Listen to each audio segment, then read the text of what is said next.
ప్రజా ప్రభుత్వంలో రైతుకు ఎలాంటి ఆపద రానివ్వమని ఎమ్మెల్యే దొంతి మాధవరెడ్డి పేర్కొన్నారు. నెక్కొండ మండలంలోని గోట్లకొండ గ్రామంలో దొక్కొండి మండలం గీర్నిపావి గ్రామంలో వరి ధాన్యం కొనుగోలు కేంద్రాన్ని ఎమ్మెల్యే ప్రారంభించి మాట్లాడారు. రైతులకు ఏకకాలంలో 2 లక్షల రుణమాఫీ చేసిన ఘటన కాంగ్రెస్ ప్రభుత్వానికి దక్కిందన్నారు. వాతావరణ సూచన మేరకు ధాన్యం రాసుల వద్ద టార్పాలిన్లను అందుబాటులో ఉంచుకోవాలని రైతులకు సూచించారు. రైతులు దళారులను నమ్మి మోసపోవద్దని ప్రతి గింజను ప్రభుత్వం కొనుగోలు చేస్తుందన్నారు. సన్న రకం వడ్లకు క్వింటాకు 500 రూపాయల బోనస్ రాష్ట్ర ప్రభుత్వం ఇస్తుందన్నారు.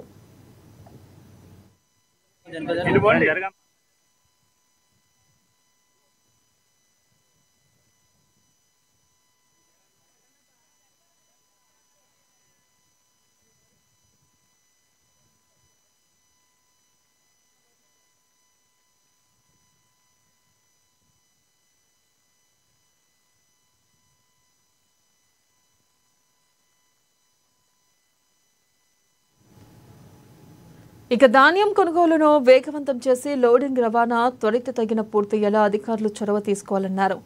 గన్ని సంచుల కొరత లేకుండా చూసుకోవాలని అధికారులను ఆదేశించారు. వేసవికాలం కాబట్టి వీలైనంతగా నీళ్లలో ఉండాలని సూచించారు. ప్రజల సంక్షేమం, రైతు అభివృద్ధి మా ప్రభుత్వ ధ్యేయమని అన్నారు.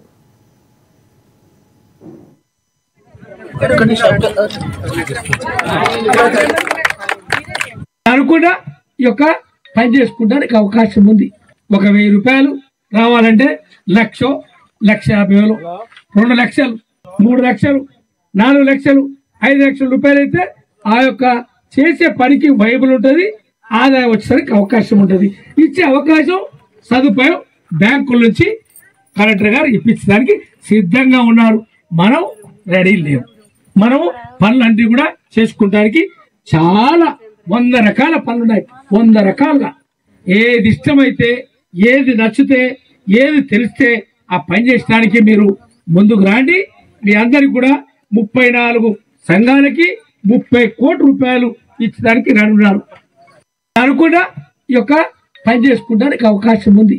1000 రూపాయలు రావాలంటే 1,00,000, 1,50,000, 2 లక్షలు, 3 లక్షలు, 4 లక్షలు, 5 లక్షల రూపాయలు అయితే ఆ యొక్క చేసే పనికి వైబుల్ ఉంటుంది, ఆదాయం వచ్చేసరికి అవకాశం ఉంటుంది.